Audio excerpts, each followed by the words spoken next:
Welcome to learning with Sheriyar.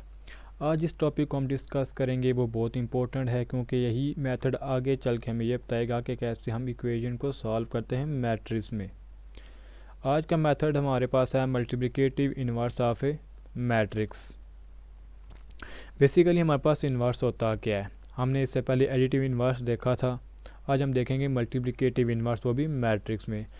थोड़ा सा पहले वाला काम रिवाइज कर लेते हैं ताकि आपको याद हो कि हमारे पास मल्टीप्लिकेटिव इन्वर्स हम कहते हैं किस चीज़ को। सबसे पहले हमने देखा था कि एडिटिव इन्वर्स क्या होता है। तो एडिटिव इन्वर्स हमारे पास वो नंबर होता था जो उस नंबर के साथ जब हम ऐड करते थे तो आंसर ज़ीरो आ जाता था। तो ज़ीरो हमारे पास क्या होता था, उसका एडिटिव इन्वर्स आ जाता था। लेकिन जब हम बात करते हैं मल्टीप्लिकेटिव इन्वर्स, तो मल्टीप्लिकेटिव इन्वर्स हमारे पास ये होता है कि कोई नंबर इसके साथ मल्टीप्लाई करें और हमारे पास आंसर 1 आ जाए। ये तो था हमारे पास इंटीजर, जहाँ पे हमने देखा कि मल्टीप्लिकेटिव इन्वर्स क्या होता है। लेकिन जब हमने बात करनी हो कि हमारे पास मैट्रिक्स में ऐसा कौन सा नंबर होगा, तो हमारे पास अगर कोई भी मैट्रिक्स ए दी जाती है, इसका इन्वर्स जो भी होगा, हम जब भी ए मल्टीप्लाई ए इन्वर्स करेंगे तो हमारे पास आंसर आइडेंटिटी आना चाहिए। अगर तो वहाँ पे आंसर आइडेंटिटी आ जाता है तो ये इसका मल्टीप्लिकेटिव इन्वर्स होगा। अगर ये इसका आइडेंटिटी नहीं आता तो ये इसका मल्टीप्लिकेटिव इन्वर्स नहीं है। जिस तरह हमारे पास एडिटिव इन्वर्स निकालने के लिए हम मैट्रिक्स का नेगेटिव निकालते थे, तो यहाँ पर भी मल्टीप्लिकेशन में हमें कुछ चीज़ें फाइंड आउट करनी पड़ेंगी जिससे हमारे पास इसका इन्वर्स आएगा। चलिए देखते हैं कि हमारे पास यहाँ पे कौन कौन सी चीज़ हमने फाइंड करनी पड़ेगी इन्वर्स में। सबसे पहले जो हमने फाइंड करना होता है वो है डिटर्मिनेंट। अब हमारे पास डिटर्मिनेंट क्या होता है, मिसाल के तौर पर अगर हमारे पास कोई भी एक मैट्रिक्स ए दी जाती है, हमने सपोज कर लिया कि हमारे पास मैट्रिक्स ए दी गई है 1 2 -1 और 5। हमें कहा जाता है कि इसका डिटर्मिनेंट फाइंड करके दें।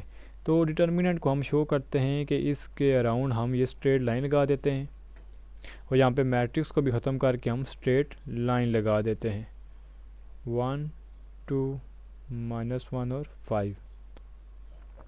अब इसमें होता क्या है, हम इसमें करते हैं क्रॉस मल्टीप्लाई, यानी फर्स्ट वाले डिजिट्स को और फोर्थ वाले डिजिट्स को आपस में मल्टीप्लाई करते हैं। उसके बाद हम ये करते हैं कि सेकंड वाले को और थर्ड वाले को आपस में मल्टीप्लाई करते हैं -1 × 2। अब 2 पहले लिखने या -1 इससे फ़र्क नहीं पड़ता, और इन दोनों के सेंटर में जो साइन आता है वो नेगेटिव का होता है। यहाँ से हमारे पास जो भी आंसर आएगा 5 1 टर्म 5, यहाँ पे 1 के साथ माइनस है, ब्रैकेट के बाहर भी माइनस है, तो माइनस माइनस प्लस, 2 1 ज़ा 2 और आंसर 7 आ जाएगा। यही चीज़ अगर हम एक्सरसाइज में भी देखें तो हमारे पास यहाँ पे एक्सरसाइज 1.5 है, जहाँ पे क्वेश्चन नंबर 1 दिया गया है, find the determinant of the following matrices. एक मैट्रिक्स हम यहाँ से ले लेते हैं सी वाली,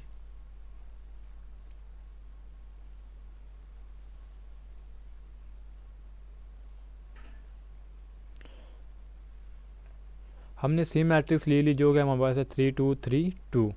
अब जब हम इसको सॉल्व करेंगे तो सबसे पहले हमने लाइंस लगानी है इसके जो कि ये शो करते हैं कि हमने इसका डिटर्मिनेंट फाइंड आउट कर रहे हैं। इसके बाद 3 2 3 2 हम मल्टीप्लाई करेंगे इसको इसके साथ, इसको इसके साथ। जो कलरिंग दी है उसी कलर से लिखने तो क्या पता चलेगा हमने किसको किसके साथ मल्टीप्लाई किया है। 3 × 2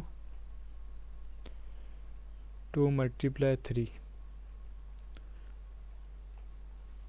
और सेंटर में साइन नेगेटिव का आएगा। 3 2 × 6 -3 2 × 6 और आंसर आ गया हमारे पास 0। अब हमारे पास डिटर्मिनेंट का कोई भी आंसर आ सकता है, पॉजिटिव आ सकता है, नेगेटिव आ सकता है और 0 भी आ सकता है। अब यहाँ पे हमारे पास इसमें कोई क्लासिफिकेशन होती है कि अगर हमारे पास आंसर ज़ीरो आएगा तो हम उसे क्या कहेंगे, अगर आंसर ज़ीरो नहीं आता तो हम उसे क्या कहेंगे। यहाँ पर हमारे पास डिटर्मिनेंट की टू टाइप्स आ जाती हैं, एक होती है सिंगुलर, एक होती है नॉन सिंगुलर।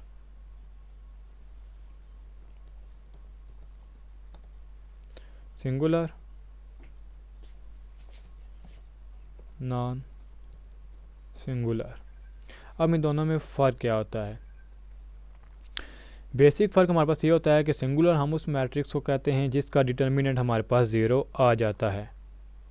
जिसका हमारे पास ज़ीरो नहीं आएगा, पॉजिटिव नंबर आता है, नेगेटिव नंबर आता है, वो हमारे पास नॉन सिंगुलर में आएगा।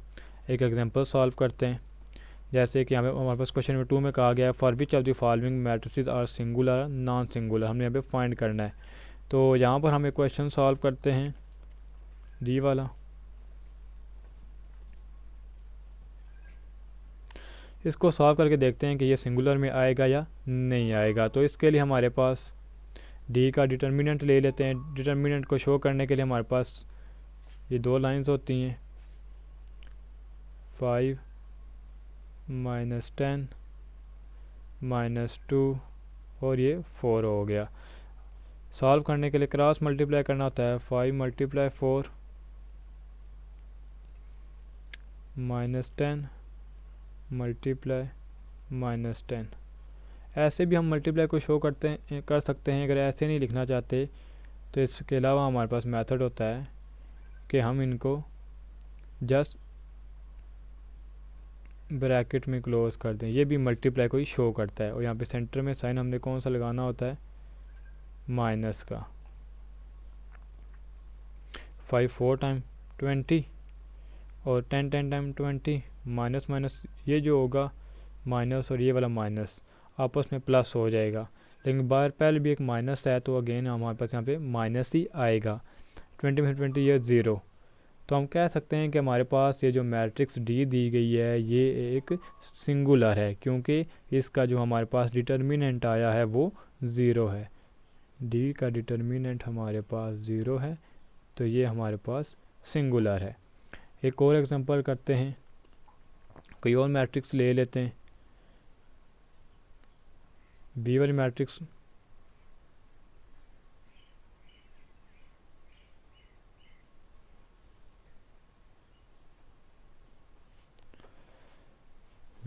में हमारे पास दिया गया है 4 1 3 2। तो इसको सॉल्व करते हैं, बी के लाइनें शो करते हैं कि ये डिटर्मिनेंट हम फाइंड करना है। 4 1 3 2, 4 × 2 होगा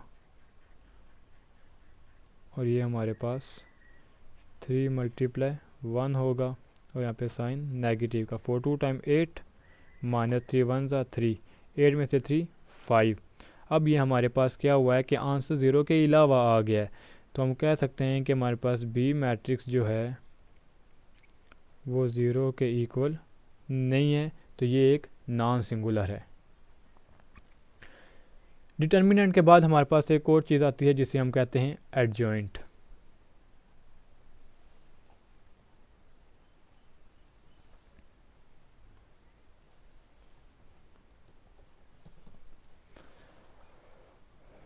एडजॉइंट हमारे पास हम फाइंड आउट करते हैं, क्योंकि मल्टीप्लिकेटिव इन्वर्स जब हमने फाइंड करना हो तो ये उसमें यूज़ होता है। एडजॉइंट होता क्या है, मिसाल के तौर पे हमारे पास एक मैट्रिक्स दी गई है ए 1 -2 3 और -5।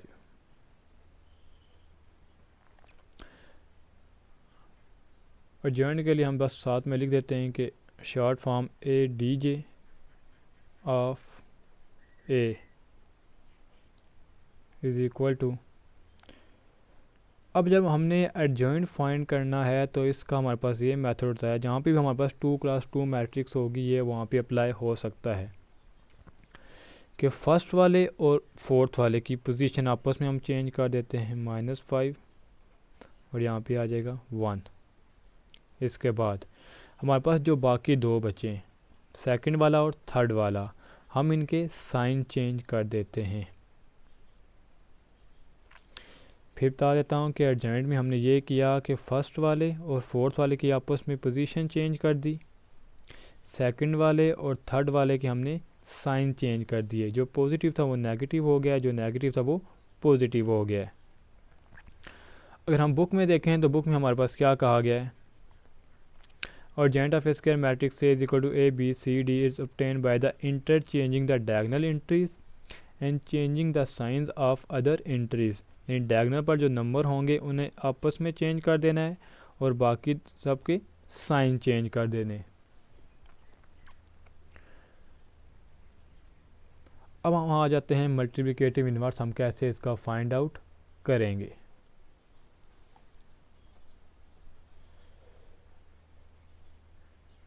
बुक से ही ये क्वेश्चन ले लेते हैं जिसको हम सॉल्व करते हैं।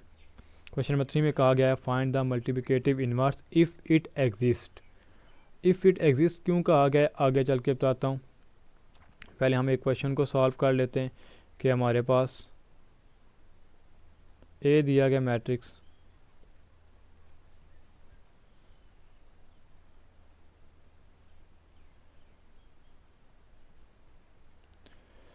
अब हमारे पास मल्टीप्लिकेटिव इन्वर्स को शो करने के लिए हम उस मैट्रिक्स के ऊपर -1 लिख देते हैं। ये इक्वल किसके होता है, ये इक्वल होता है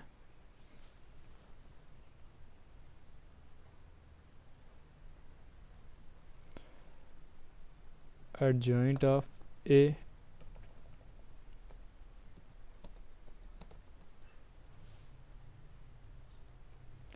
डिवाइडेड बाय ए का डिटर्मिनेंट। इसी वजह से पहले मैंने आपको डिटर्मिनेंट करना सिखाया और साथ में एडजॉइंट करना सिखाया, क्योंकि हम इन दोनों की मदद से ही इसका इन्वर्स फाइंड आउट कर सकते हैं। डिटर्मिनेंट हमें पता है हम कैसे फाइंड करते हैं, -1 3 2 0 क्रॉस मल्टीप्लाई करेंगे तो -1 को 0 के साथ -3 और यहाँ पे 2 आ जाएगा, यहाँ पे आ जाएगा 0 -6, तो हमारे पास डिटर्मिनेंट का आंसर आ गया -6। अब जब हमने एडजॉइंट लेना है तो एडजॉइंट हमारे पास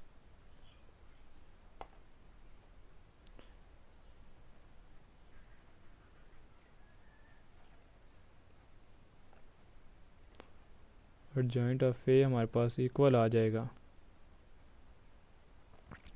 जो भी डायगोनल पर हमारे पास नंबर दिए गए हैं वो चेंज हो जाएंगे आपस में, और जो बाकी हैं उनके साइन चेंज हो जाएंगे। ये हमारे पास एडजॉइंट भी आ गया और डिटर्मिनेंट भी आ गया। अब हम इसको ए इन्वर्स में वैल्यू पुट कर सकते हैं, तो हमारे पास ए इन्वर्स इक्वल आ जाएगा। नोमिनेटर में हमारे पास एडजॉइंट है तो हम एडजॉइंट लिखेंगे 0 -3 -2 -1 डिवाइडेड बाय -6। जिस तरह हमने देखा था कि अगर कोई नंबर मैट्रिक के साथ मल्टीप्लाई होता है तो वो उसकी तमाम एंट्रीज़ के साथ मल्टीप्लाई होता है। अगर इसी तरह कोई नंबर डिवाइड होगा तो उसकी तमाम एंट्रीज़ के साथ डिवाइड होगा। तो ये हमारे पास आ जाएगा 0 बाय -6 -3 बाय -6 -2 बाय -6 -1 बाय -6। अब जहाँ पे कैंसिलेशन होती है वहाँ पे कैंसिलेशन करेंगे 3 1 time 3 3 2 time 6 2 1 time 2 2 3 time 6। Minus जो होंगे वो आपस में कैंसिल आउट हो जाते हैं, यानी लाइक टर्म आपस में कैंसिल हो जाएंगी। तो हमारे पास आंसर आ जाएगा 0 1 बाय 2 1 बाय 3 और 1 bye 6।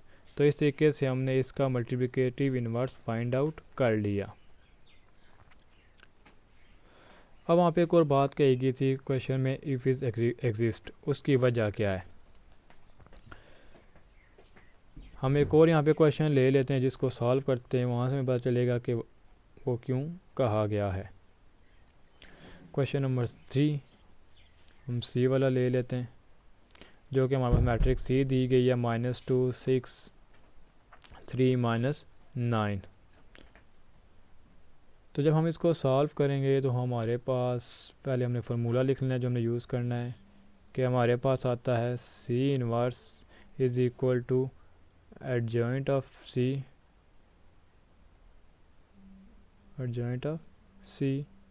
Divided by C mod. तो सबसे पहले हम डिटर्मिनेंट फाइंड कर लेते हैं, मॉड भी हम कह देते हैं इसे कई बार, दूसरा नाम। डिटर्मिनेंट हमारे पास है -2 6 3 -9। जब हम इनको क्रॉस मल्टीप्लाई करेंगे तो -2 -9, यहाँ पे भी -6 और 3। अब यहाँ पे हमारे पास 9 2 टाइम 18 माइनस माइनस आपस में प्लस हो जाएंगे, 18 -18 और हमारे पास आंसर क्या आ गया डिटर्मिनेंट का 0। अब हमें ये पता है कि जब भी हमारे पास डिनोमिनेटर में 0 आता है तो उस क्वेश्चन का या उस वहाँ पे हमारे पास जो वैल्यू आती है वो अनडिफाइन आती है। तो इसलिए हमें इसको हम आगे सॉल्व नहीं कर सकते, यानी कि हम इसका इन्वर्स फाइंड आउट नहीं कर सकते। यहाँ से हमें एक और चीज़ पता चलेगी कि अगर हमने मल्टीप्लिकेटिव इन्वर्स फाइंड करना है तो वो हमेशा नॉन सिंगुलर वैल्यू का होगा। अगर कोई भी हम जहाँ भी हमारे पास सिंगुलर वैल्यू आ जाएगी वहाँ पे हम उसका इन्वर्स फाइंड आउट नहीं कर सकते। ये हमारे पास हो गया कि हम डिटर्मिनेंट कैसे फाइंड करते हैं, एडजॉइंट कैसे फाइंड करते हैं और कैसे हम इन दोनों की मदद से इस मल्टीप्लिकेटिव इन्वर्स को फाइंड आउट कर सकते हैं। शुरू में मैंने एक और बात बताई थी कि अगर हम इन्वर्स को उसी के मैट्रिक के साथ मल्टीप्लाई करेंगे तो हमारे पास आंसर आइडेंटिटी आना चाहिए। वो कैसे?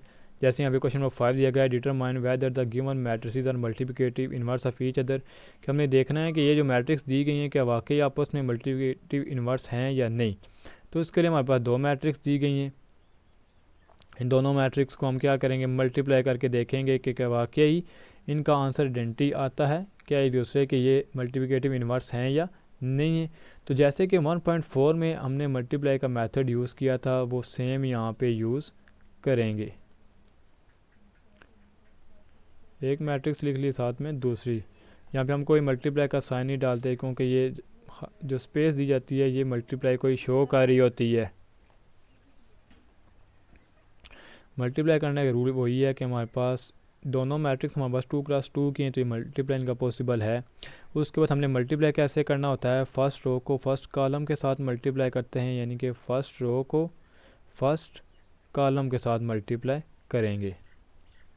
पहले नंबर को पहले नंबर के साथ दूसरे को दूसरे के साथ, हमारे पास आ जाएगा 3 × 7 और यहाँ पे साइन आ जाएगा प्लस का, और यहाँ पे हमारे पास आ जाएगा 5 × -4। आप दोनों तरीकों से लिख सकते हैं। यहाँ पे मैंने मल्टीप्लाई का साइन डाला था, यहाँ पे जस्ट मैंने ब्रैकेट डाल दिए। जब हमारे पास एक कॉलम कंप्लीट हो जाता है तो हम जाते हैं दूसरे कॉलम की तरफ और दूसरे कॉलम में इसको लिखते हैं कि 3 × हमारे पास आ जाएगा -5, उसके बाद प्लस का साइन और 5 × हमारे पास आ जाएगा 3। अब इससे नेक्स्ट हमारे पास कोई भी कॉलम नहीं है तो हम यहाँ पे इस ब्रैकेट्स को क्लोज़ कर देंगे। अब हमारे पास फर्स्ट रो को हमने दोनों के साथ मल्टीप्लाई कर लिया। अब सेकंड रो को हम मल्टीप्लाई करेंगे फर्स्ट कॉलम के साथ, तो हमारे पास आ जाएगा 4 × 7 प्लस नेक्स्ट हमारे पास आता है 7 × -4। जब हमारे पास फर्स्ट कॉलम के साथ मल्टीप्लाई हो गया तो हम चले जाएंगे सेकंड कॉलम की तरफ। 4 × हमारे पास आ जाएगा -5, तो हमारे पास प्लस 7 × हमारे पास आ जाएगा 3।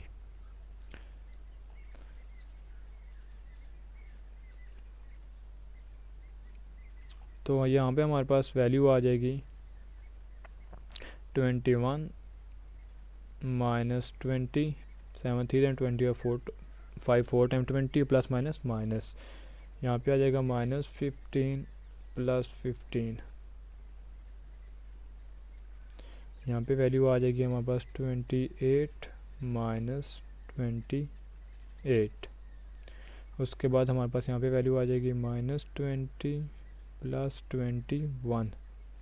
प्लस माइनस करेंगे तो हमारे पास बन जाएगा 1001, जो कि हमारे पास होती है आइडेंटिटी मैट्रिक्स, यानी कि ये एक दूसरे का मल्टीप्लिकेटिव इन्वर्स फिर ये हैं। अगर यहाँ पे आंसर हमारे पास आइडेंटिटी नहीं आता तो ये एक दूसरे के मल्टीप्लिकेटिव इन्वर्स भी नहीं होते। तो आज की वीडियो में इतना ही, जहाँ पे हमने सीखा कि हमारे पास डिटर्मिनेंट क्या होता है, एडजॉइंट क्या होता है, हम कैसे इस मल्टीप्लिकेटिव इन्वर्स को फाइंड आउट कर सकते हैं। अगर हमारे पास दो मैट्रिक्स दी जाएँ तो अगर कहा जाए कि मालूम करें ये दोनों एक दूसरे के इन्वर्स हैं या नहीं, वो हम कैसे फाइंड आउट कर सकते हैं। इसके अलावा एक्सरसाइज में और बहुत सारे क्वेश्चन दिए गए हैं, जैसे question number 6 A B whole inverse is equal to B inverse A inverse. Same इस तरीके से हमारे पास ये एग्जांपल भी दी गई है, लेकिन इससे नेक्स्ट वाली वीडियो में मैं ये सवाल करके भी बताऊंगा। इसके अलावा हमारे पास क्वेश्चन नंबर 4 दिया गया है, जहाँ पे हमारे पास दो मुख्तलिफ कंडीशन दी गई हैं कि हमने वेरीफाई करना है कि वाकई ये दूसरे के इक्वल आती हैं या नहीं आती। मल्टीप्लिकेटिव इन्वर्स वाला तो मैंने अभी आपको करके दे दिया कि इन दोनों को हमने मल्टीप्लाई किया है तो आइडेंटिटी आंसर आ गया। तो सेम हमारे पास ये जो क्वेश्चन नंबर 4 का पार्ट बी दिया गया है, बी मल्टीप्लाई बी इन्वर्स, आपने पहले बी इन्वर्स फाइंड करना है और बी को इसके साथ मल्टीप्लाई कर देना है, तो इसका आंसर आइडेंटिटी भी आएगा। आप चाहे इन्वर्स वाले को पहले रखें या इन्वर्स वाले को बाद में रखें, इसके आंसर में कोई फ़र्क नहीं पड़ेगा। जब आप इसको सॉल्व करेंगे तो आप ये देखेंगे कि इसका आंसर आइडेंटिटी ही आएगा।